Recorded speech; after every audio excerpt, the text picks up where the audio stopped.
بھارتی پرچم میں لپٹے ہوئے 5 فوجیوں کے تابوت، کنٹرول لائن کی خونریز حقیقت۔ بھارت اور پاکستان کے درمیان واقع کنٹرول لائن سے سینکڑوں میل دور کسی کے لیے ذاتی المیہ۔ 5 بھارتی فوجیوں کی ہلاکت پر پورا بھارت غم و غصے کی گرفت میں رہا۔ پارلیمنٹ میں ارکان نے پاکستان کے خلاف جوابی کارروائی کی مانگ کی۔ India must not sit in a laid-back manner and take these attacks lying down. ہر طرف انتقام کی باتیں ہونے لگیں۔ ہندوستان کی آرمی جب تک پاکستان میں داخل نہیں ہوتی اور اپنے 5 جوانوں کے بدلے میں پاکستان کے 50 سینکوں کا سر نہیں کاٹ کے لے کے آتی، ان کو موت کے گھاٹ نہیں اتارتی، تب تک پاکستان سبق نہیں سیکھے۔ پاکستان کی قومی اسمبلی میں ایک مذمتی قرارداد منظور کی گئی۔ بھارت میں احتجاج اور مظاہروں کے درمیان پاکستان کے وزیر اعظم نواز شریف نے متنازع کشمیر میں کنٹرول لائن کا احترام برقرار رکھنے پر زور دیا۔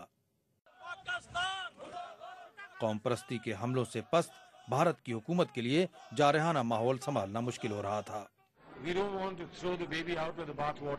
ہم نہیں چاہتے کہ صورتحال ہاتھ سے نکل جائے۔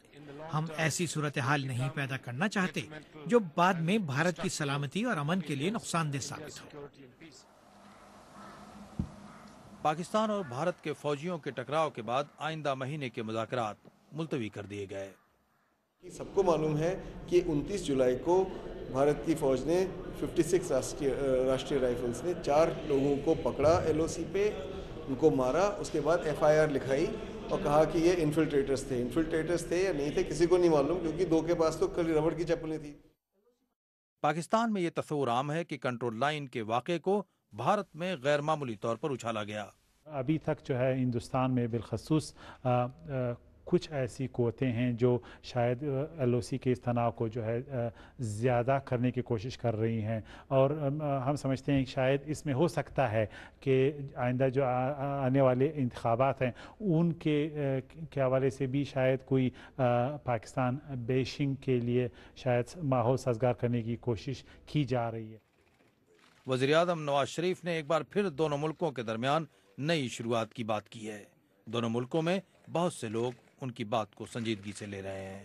Nawaz Sharif basically is a business man جو ہے اس کو نظر آ رہا ہے کہ اگر آپ اپنی اکانومی نہیں بہتر کریں گے، اور آپ کیسے کریں گے بہتر اکانومی، اگر آپ پڑوسی کے ساتھ تجارت نہیں کریں گے تو آپ کیسے کریں گے بہتر؟ میڈیا کے جنگی ہسٹیریا اور کنٹرول لائن کی تلخیوں کے باوجود بہت سے لوگ مذاکرات جاری رکھنے کے حامی ہیں۔ ہماری جو مذاکرات ہے وہ ان انٹرپٹیڈ اینڈ ان انٹرپٹیبل ہونا چاہیے، کہ جو بھی ہو ہماری آپسی گفتگو بند نہ ہو جائے اور کوئی اس کو بند نہیں کر پائے۔ اور میں نہیں جانتا ہوں کہ ہم کسی حل پر پہنچیں گے یا نہیں، لیکن یہ میں جانتا ہوں کہ ہم نے آپ سے بات چیت نہیں کی تو کسی چیز کا حل کبھی نہیں نکل آئے گا۔ آئندہ مہینے نیو یارک میں وزیر اعظم منموہن سنگھ اور ان کے پاکستانی ہم منصب نواز شریف کی ملاقات ہونے والی ہے۔